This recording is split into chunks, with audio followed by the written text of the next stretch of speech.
Hello everyone, how's it going? It's your boy Skilled Fawn. We're back doing some more challenge runs, and in this challenge run, we're going to be doing a Sekiro New Game Plus 7 run. Let's waste no time and get straight on into the rules. So for this challenge run, like I mentioned, it's going to be New Game Plus 7. I've got to beat the game using the Demon Bell. The Demon Bell makes bosses a lot harder, more health, and deal more damage. And on top of that, I must do it Charmless. And Charmless also is very similar to Demon Bell. It's going to make the game a whole lot harder. And yeah, I don't have to kill every boss, but we have to beat the main game. And glitches and or exploits are allowed. So yeah, let's jump straight on into this. So we do start the run. I previously went through and got up to New Game Plus 7. Now we're gonna go through and start the journey anew.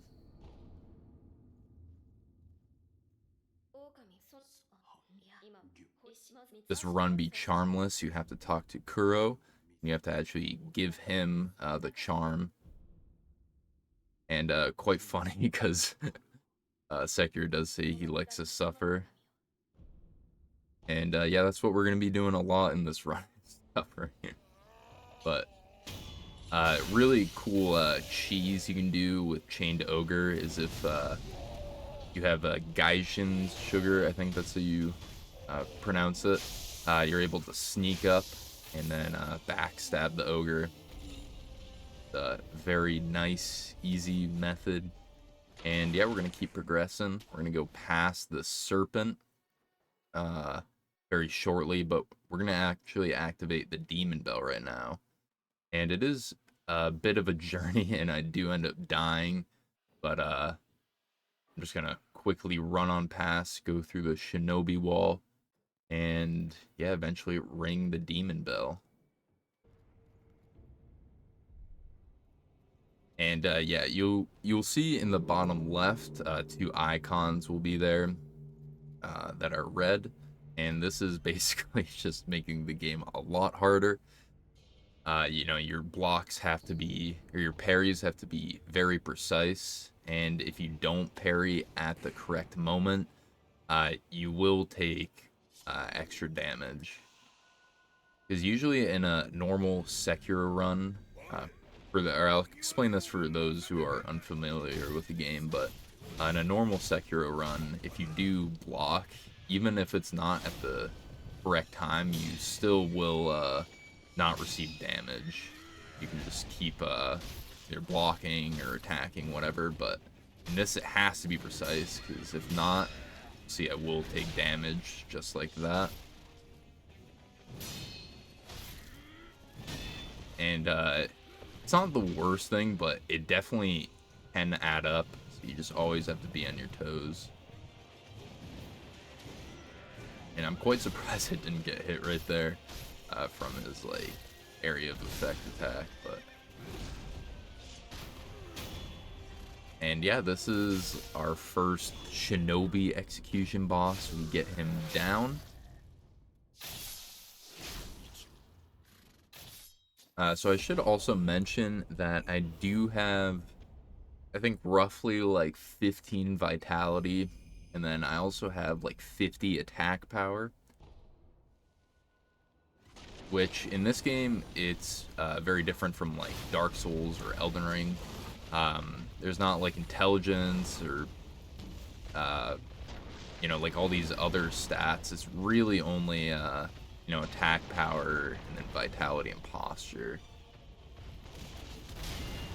And like, even though I am quite high in attack power, it's basically just like the same as a normal run, if not less, because we're on hard mode.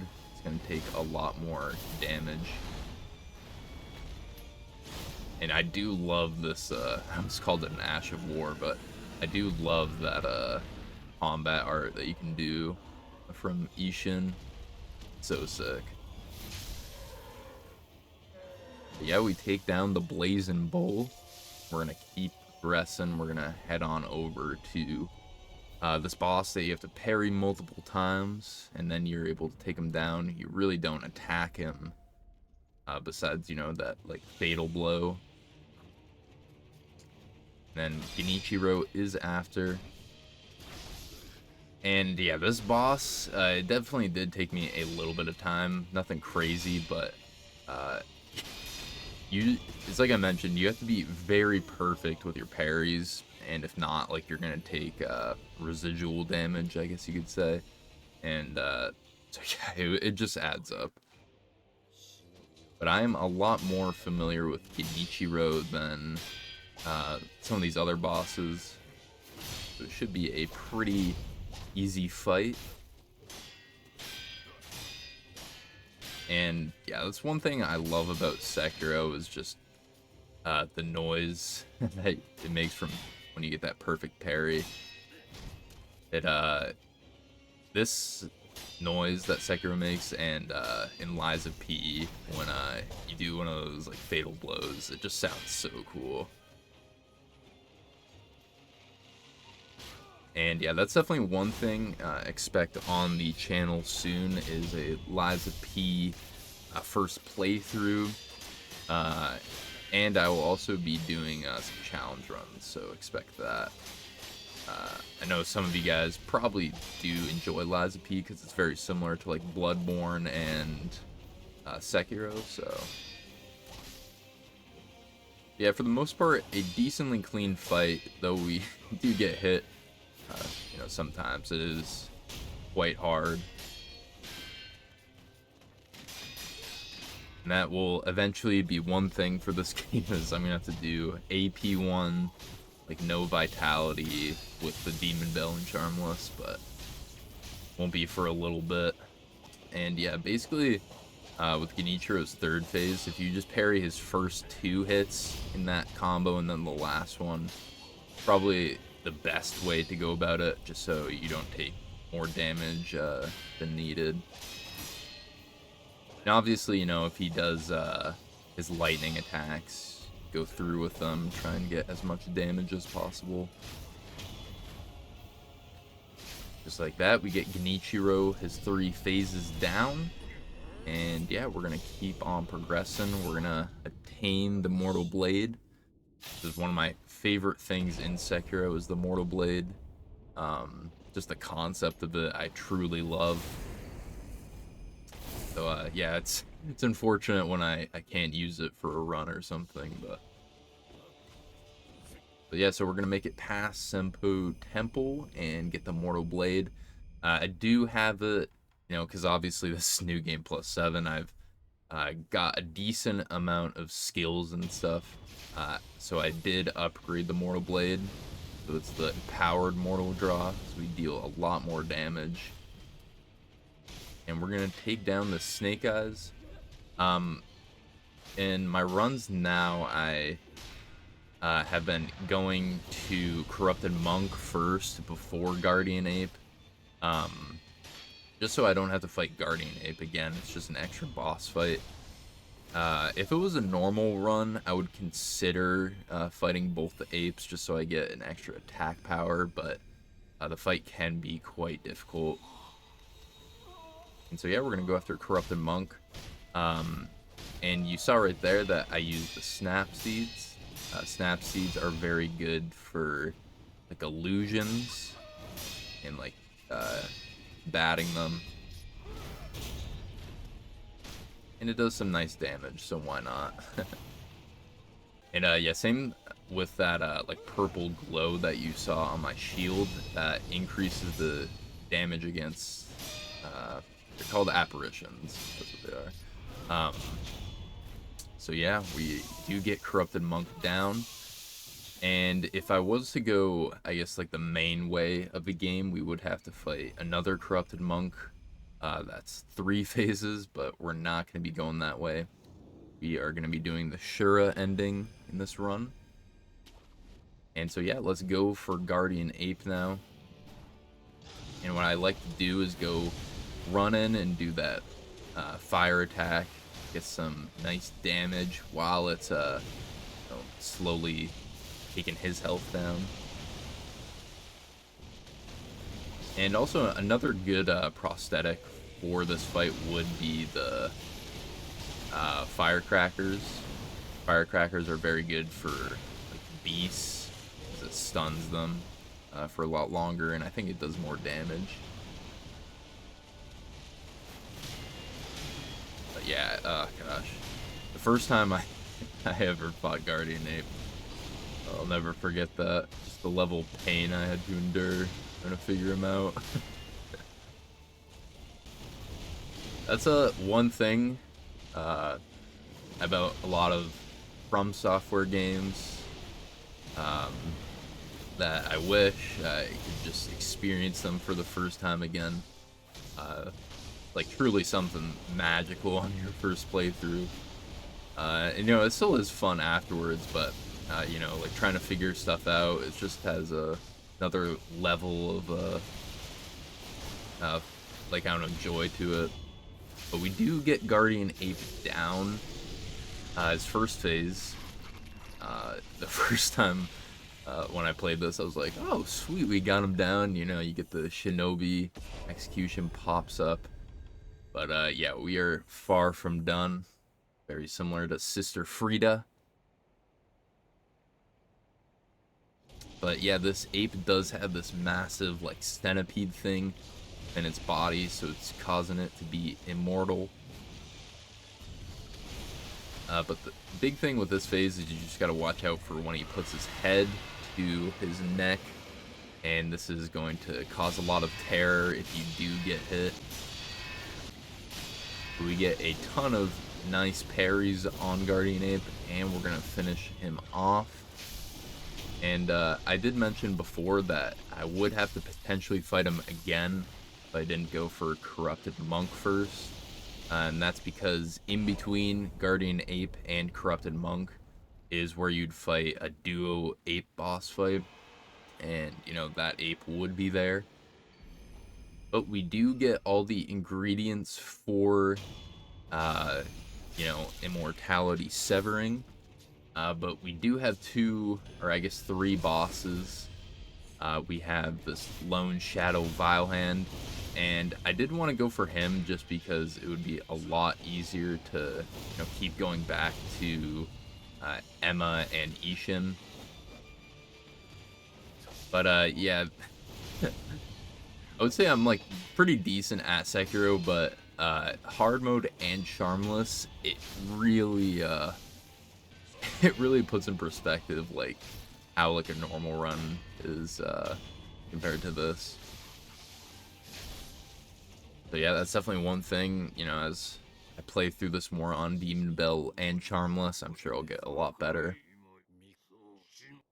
But yeah, we are going to obey the Iron Code, and we're gonna get the Shura ending. This way, we get an easier boss fight, and we should beat the game a lot quicker.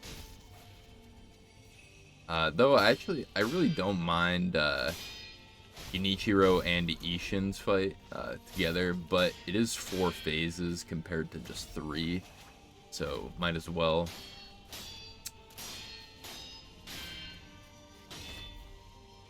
And yeah, we do eventually get Emma Gentle Blade down. She's pissed that we're going to Shura, which you know, makes sense.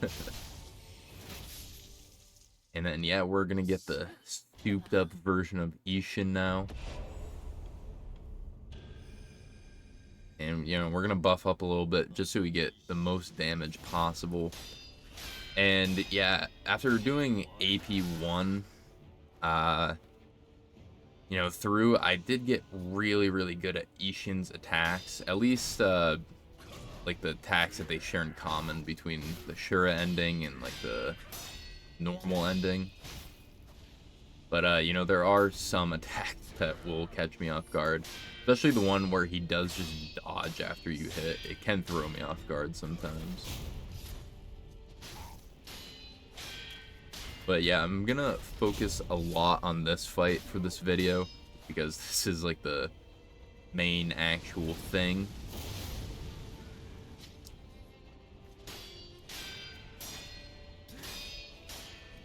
And yeah, Sekiro is just such a beautiful looking game, like all the visuals, all the fighting, everything. Yeah, I love the Mortal Blade, but also when you use the Divine Confetti, it's just so cool fighting bosses like that. Getting some really good parries in. And eventually send him to phase 2 for his fight.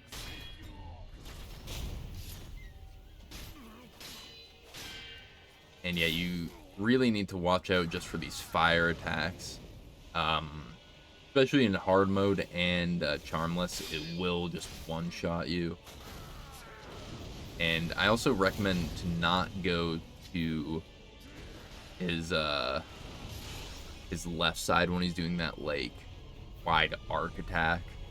I did mess up pretty badly right there. I should have just kept running to the side, not towards like that door. That would have been really nice, but yeah, I do really love Isshin's fight, both versions of him. I'm not like the not the best at his spear version compared to this. I feel like I'm a lot better at this fight than the main one, but we do get him down, and that is Sekiro New Game Plus 7 Demon Bell and Charmless completed. This challenge run was definitely quite difficult. Not the most difficult, like RO1 plus 0, but you know, like definitely up there. Usually when I was going through just to get to New Game Plus 7, I wouldn't use the Demon Bell and Charmless, but I would have roughly like an hour and 20 or an hour and 30 on the timer. So this challenge, it definitely added like 40 to 50 minutes. Whether that be like boss retries or, you know, just failing in certain facets, but we were able to, you know, succeed the challenge. I'm very happy. And while this cutscene is playing, I'll talk about a few things and what to expect on the channel. So we've got a ton of Elden Ring content coming, especially since the DLC is coming out in, you know, some months. I'm gonna be probably in between the time from the Elden Ring DLC till or like from now till the Elden Ring DLC. I'm probably just gonna be doing like a lot of Sekiro stuff, Liza P, and probably some DS2. I've been wanting to do that. I mentioned in one of my previous videos that I'm probably gonna start shying away from Demon Souls a little bit, just because it seems like you know, you guys, the viewers, aren't interacting with it as much. I want to keep producing stuff that you guys enjoy and you know, watch through. So, but you know, if you guys do really want to see some runs and we have a massive, you know, outcry for it, I will continue to do that, because I do really enjoy Demon Souls, the remake. But you know, I want to keep producing content that you guys enjoy. So yeah, we got Elden Ring, Sekiro, DS2. We do have a Nuzlocke challenge, and I do plan to do some more Need for Speed stuff. You guys really loved the Need for Speed Carbon Run and the Need for Speed Most Wanted stock. So yeah, expect that type of content soon. And yeah, so I do greatly appreciate you guys coming, watching the video, and, you know, checking out the channel. Please like and subscribe if you haven't already, and you know, comment something down below. I will always read through them and, you know, give feedback, you know, where necessary, or just like, you know, talk to you guys. But yeah, try and do something nice for someone else today if you are able to. Uh, and yeah, this is your boy Skilled Fawn, and I'm out.